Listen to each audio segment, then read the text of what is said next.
No, try Western Life down here in Corpus Christi. Well, sure I know. How are you, Jackson? Pretty good, pretty good. You're all upset over some insurance problem. Well, no, not really. Well, don't tell me you called up just to pass the time of day and on the company's phone bill. No, not that either. Well, then?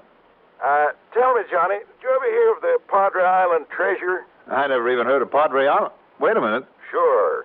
Are you talking about that long strip of sand and stuff out there in the Gulf? That's it. Runs down the coastline from Corpus almost all the way down to Mexico. That's Padre Island, all 115 miles of it. I didn't realize it was that long. It sure is.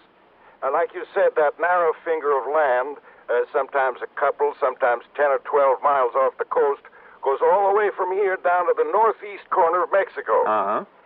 That's why it's going to be so hard to find that old Spanish ship, what remains of it.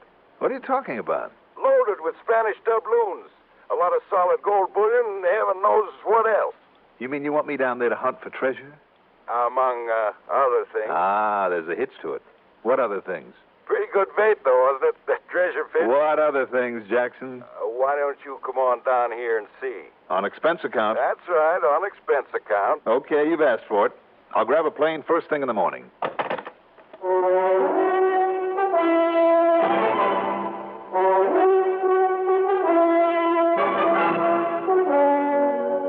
The CBS Radio Network brings you Mandel Kramer and the exciting adventures of the man with the action-packed expense account, America's fabulous freelance insurance investigator. Yours truly, Johnny Dollar.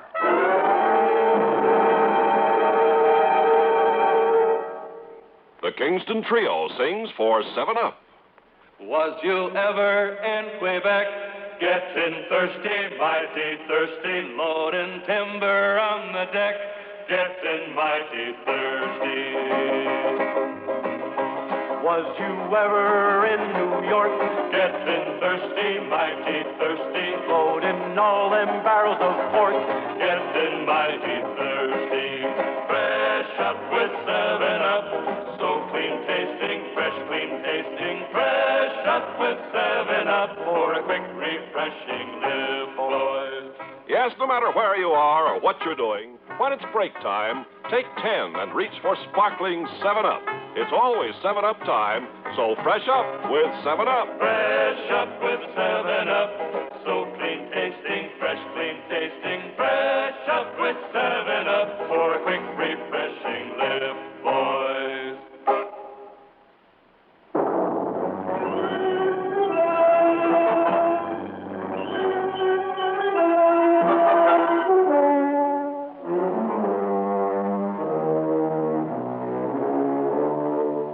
Expense account submitted by Special Investigator Johnny Dollar to the Tri-Western Life Insurance Company office in Corpus Christi. Following is an account of expenses incurred during my investigation of the Perilous Padre matter.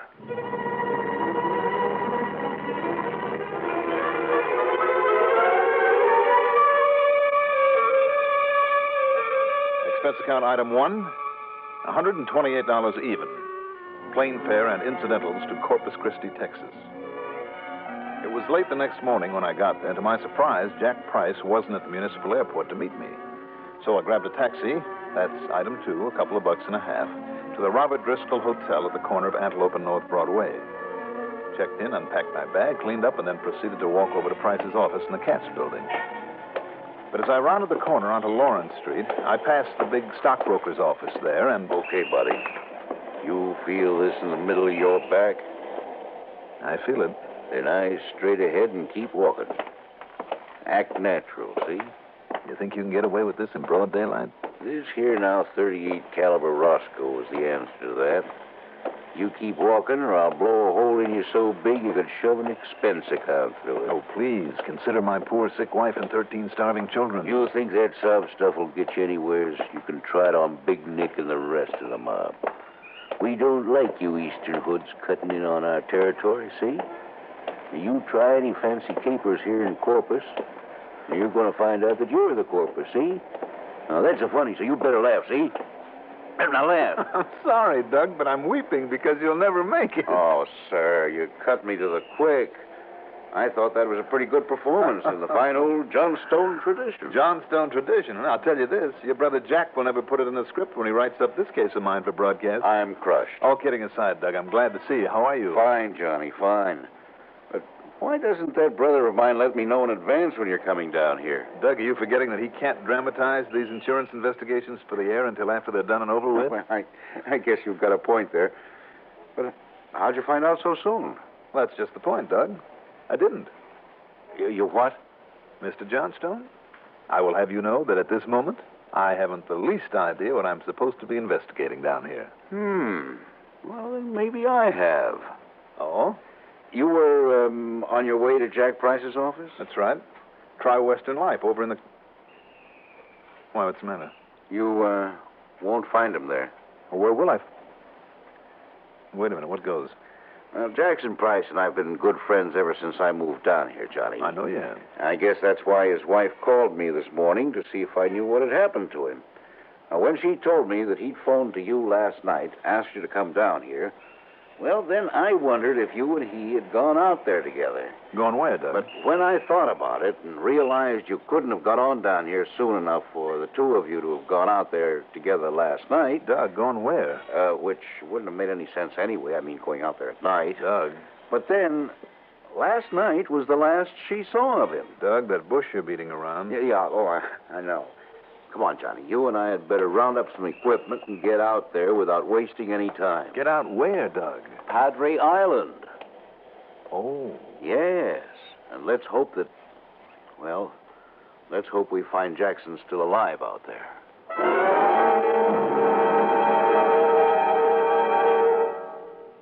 First major toothpaste advance since fluoride. Westbrook Banvoris announcing new Ipana with hexafluoride. Contains fluoride plus hexachlorophene. Now listen. Gum troubles cause more loss of adult teeth than tooth decay. Gum trouble is often caused by tartar. Thorough cleansing with new Ipana helps prevent this gum trouble because it helps remove soft film on teeth before it hardens into tartar. Help protect your gums as you protect your teeth. Brush as directed with new hexafluoride Ipana.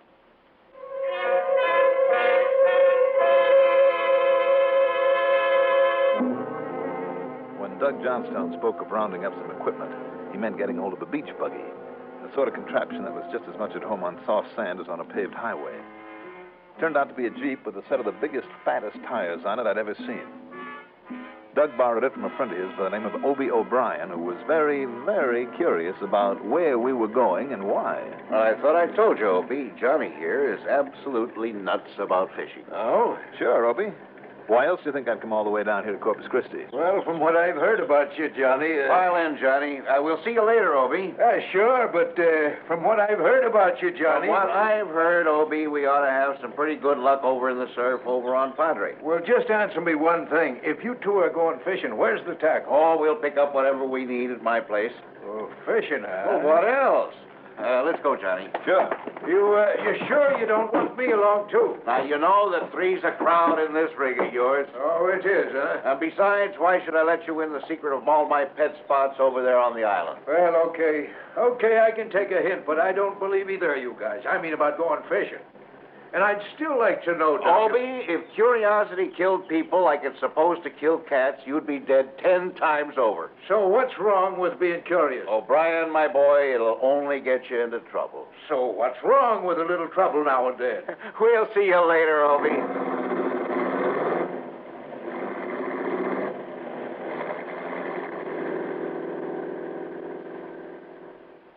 But at Doug's house on Hinman Drive, instead of loading up with fishing tackle, he threw in a couple of long-handled shovels, a couple of Jeep cans of extra gas, a can of water, and, most important of all, he said, was an old but well-oiled 30-30 Winchester and a box of cartridges.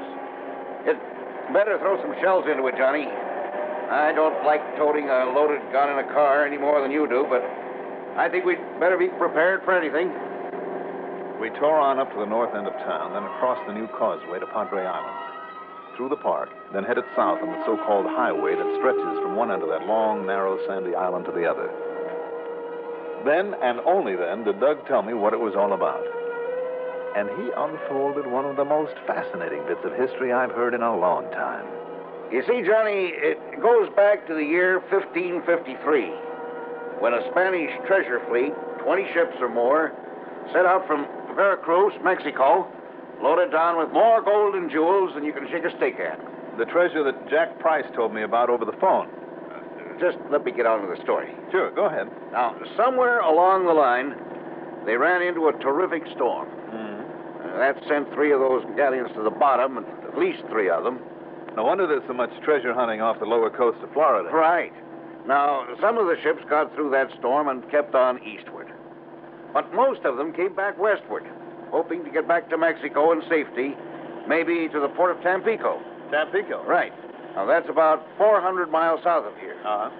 Anyhow, they must have hit another storm, because 13 of those treasure ships came aground here on Padre Island. No kidding. Few of the survivors managed to get across from the lower end of it to what is now the Rio Grande Valley town of Port Isabel. I see. And the rest of them made a tasty meal or two for the people who lived on this island. Karankawa Indians. They were cannibals. Cannibals? Yeah. Ouch. Anyhow, sometime later, a salvage fleet came on from Spain under the leadership of a Don Angel de la something or other, found most of the wrecks and took the gold off them back home. You say he found most of the wrecks, huh? One of them, Johnny, with its load of Spanish doubloons and bars of solid gold, is still somewhere under the sands of this island. And Jackson has found out where? Well, one of Jack's clients, a young fellow named Jose Pineda, found a chart in the false bottom of an old wooden chest he was about to throw out. Here on this island? Yeah, according to this chart, it was from one of the treasure ships, and... Hey, wait a minute. Whose car is that? Huh? Parked there at the side of the road. Probably just a breakdown. There's nobody around. Go on. Yeah, well, now this chart I was talking about called for taking bearings on a Spanish dagger plant. And the other markers were an old anchor and 3 heavy brass spikes. All of them, no doubt, buried in the sand. But now, with dagger plants around here by the thousands... Yeah, I wondered about that. Go on, though, Doug. This buried treasure bit's getting to me. Well, you're not the first, believe me. Anyhow, back in the 1840s, a man who'd settled here on the island, he was digging around. He uncovered a chest full of jewelry and gold coins worth over $80,000. And that was before inflation. Right. But the Civil War came along, brought a lot of naval activity in these waters. So the old man buried all the stuff again and fled up north. And? Later, when he came back to look for it, well, he never found it again. And nobody else has, huh? Oh, there's lots of stories, Johnny. But until young Jose Pineda found that chart... And then found the wreck? That's what I'm not sure of. Jackson Price is the only one he told about that chart, swore him to secrecy, at least until Jose himself could dig around a bit. Well, how come you know about it, Doug? Well, Jose equipped himself with all sorts of modern detecting apparatus, some kind of combination of radar, sonar, a new type of mine detector, all sorts of stuff. Mm-hmm. Then, early last week, he told Price he thought he'd found something. Yeah? Yeah. Told him he'd be back to Corpus day before yesterday morning at the latest, pick up Price, and the 2 of them would come down here and dig it up. I see. Go on. Only Jose was worried about something. About the man he bought some of his equipment from, a fellow named Tony Larker, kind of a beachcomber in these parts. You thought maybe this Larker had gotten wise to what he was after? Well, that's what Jackson thought, too. Anyhow, yesterday morning came, and Jose Pineda still hadn't shown up. Jackson got worried. I don't blame him. So he looked all over for Tony Larker. Couldn't find him either. That's when he confided in me. Told me that he was coming down here for a look around. Well, did he tell you exactly where? Well, only approximately. So keep an eye out for Price's beach buggy. It's an old Model T that he's rigged up. I sure hope he's all right. He's found Jose okay and... Hold everything. Yeah? Up ahead there on the right, back that big mass of yuccas. Hey, you're right. Now, you've got good eyes. That's his beach buggy, all right. Hang on, Johnny.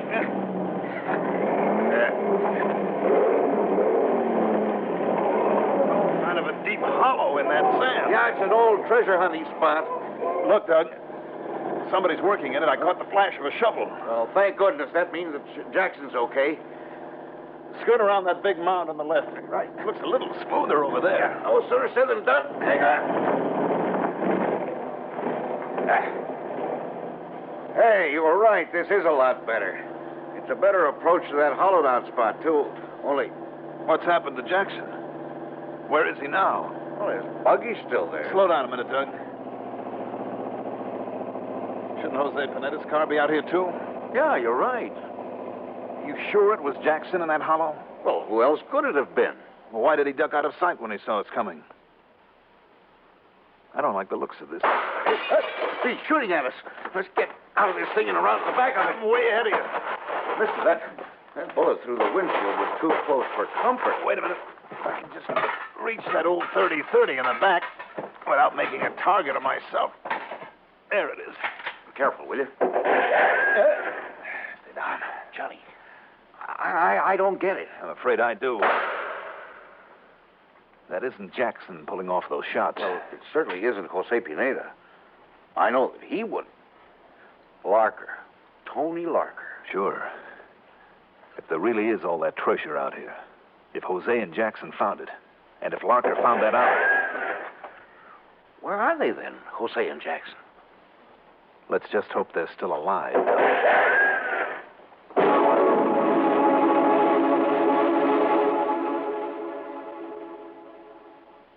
Hot, tired, thirsty. Easy as 1, 2, 3. You've made iced tea, and oh, what a beautiful flavor. Oh, what a beautiful flavor in new instant tender leaf tea. Just take a spoonful of instant tender leaf, 1, add cold tap water, 2, load it with ice. 3. You've made iced tea. New instant tender leaf is 100% pure tea. Richer, brighter, livelier tea. It's made right from the juices of ripe young tea leaves. Instant tender leaf brand. Make a pitcher full. Easy as 1, 2, 3. You've made iced tea, and oh, what a beautiful flavor in new instant tender leaf tea.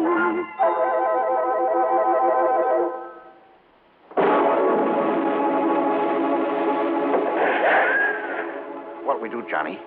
With only a couple of sand dunes and a few Spanish dagger plants between us, we're like sitting ducks for Larker. As long as we don't get out from behind this Jeep. Hey, that one hit one of the tires. You hear it? Yeah. There goes another one. All right, Doug, if he wants to play at war, we can too. You mean try to shoot it out with him? First of all, if I can reach one of these shovels in the back, we'll dig ourselves in. Huh? Then, sit here and wait for darkness, which isn't too far away now. Yeah, and then? Well, there are two of us, Doug. Maybe if we handle it right, we can surround him. You feeling brave, old boy? Johnny, I'm just as scared as you are. Okay, then. Let's map out our plan of action.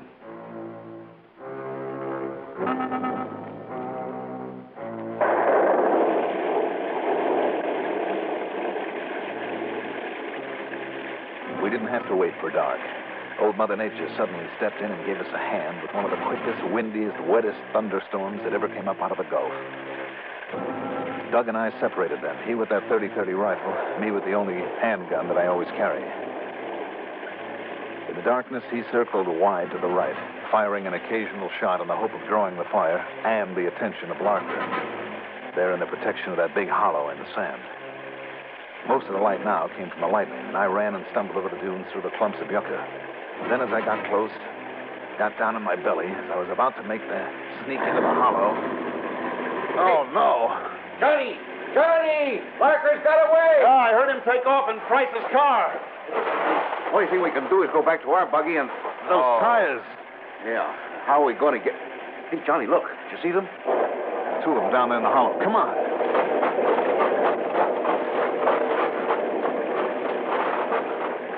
Jackson. Johnny. Jack. What happened here? That bullet crease on the top of your head. Larker. All right, Jackson, take it easy now. But Jose... Yes, I see. Judging by those bullet holes, one in the chest and one in the head. It was Larker. Yeah. Looks like a murder case now. But what happened, Jackson? I met Jose on the road. His car had broken down early this morning. That was the one we passed a couple of miles back, Johnny. Yeah. I should have recognized. Go on, Jackson. Well, he'd found the treasure. was on his way back to get me and some shovels, and... He found the treasure here in this hollow? No. I don't know where he found it. But that's when we saw Larker prowling around, keeping an eye on us. So to throw Larker off the track, you and Jose started digging around here in this hollow. Yeah. But then Larker came up to us with a gun. He shot Jose, and I guess this one on my head knocked me out. I don't remember anything till you came. All right, Jackson. Now, one thing, Jackson, before we got out here. Do you know where Jose found the treasure? Well, that's something he's going to tell to me. What? Larker. I know. Watch it, boys. Just drop those guns in the sand. Johnny? You better do it, Doug. Well, okay. So I fooled you, huh? Taking that buggy away from here and then coming back on foot? So you fooled us. Well? Too bad, boys. The both of you. So now I gotta kill you. The both of you. Mark, you listen to me. You listen. Price is gonna stay alive long enough to tell me where his pal Jose found the treasure. I know it ain't here because I dug down and looked for it. Larker, if you think for You'll 1 minute... tell me all right. After you've laid out here in the sun for a couple of days. Did I say that I know where it is? What are you trying to bluff? Now just shut up. But you two, the both of you, are gonna die. You ready? Now, wait a minute. Wait a minute. Oh, no. You want it first, huh? Okay, you're gonna get it right now. Obi! What? Stay away, Obi. Who are you? What are you doing? Try this. Oh, and this. Grab the gun, Doug. Oh, you bet I will. Oh, Obi. Thanks a lot. It's a pleasure, Johnny. Whatever brought you sneaking up on us in the rain this way? Well, doggone, I told you guys you should have let me come out here with you. Had a terrible time tailing along in my other car without you seeing me. Oh, Obi, you did all right. Yeah, but what do I get for all my trouble? Soaked to the skin and a handful of sore knuckles. Oh, that Larker's tough, Johnny. Well, he's not nearly as tough as the sentence he's going to serve.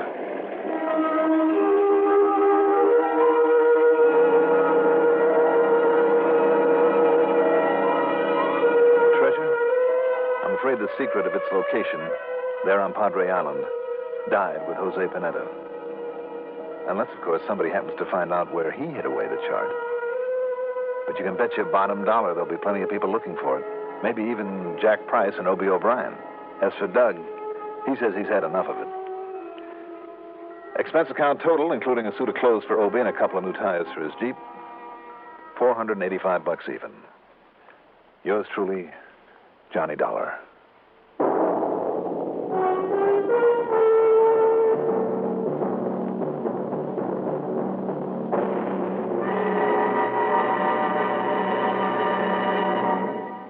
If you ever suffer a touch of arthritis or rheumatism, and you've never tried mentholatum deep heating rub, you can't know how good its deep heating action can make you feel.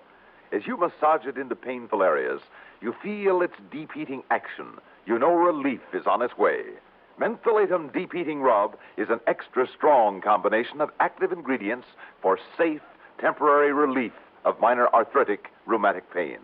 Use greaseless, stainless mentholatum deep heating rub often. Now here's our star to tell you about next week's story. Next week, one of the dirtiest rackets I've ever had to deal with. To say nothing of the man behind it.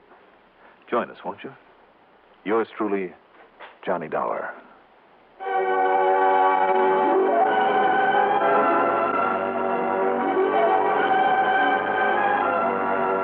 Yours truly, Johnny Dollar, is written by Jack Johnstone, produced and directed by Bruno Zerato Jr., music supervision by Ethel Huber. Johnny Dollar is played by Mandel Kramer. Also featured in our cast were Louis Van Ruten as Doug, Larry Haynes as Tony, Maurice Tarplin as Price, and Lawson Zerby as Opie. Be sure to join us next week, same time, same station, for another exciting story of Yours truly, Johnny Dollar. This is Stuart Metz speaking. You've been listening to the OTR Gold Network. Find more classic radio at otrgold.com.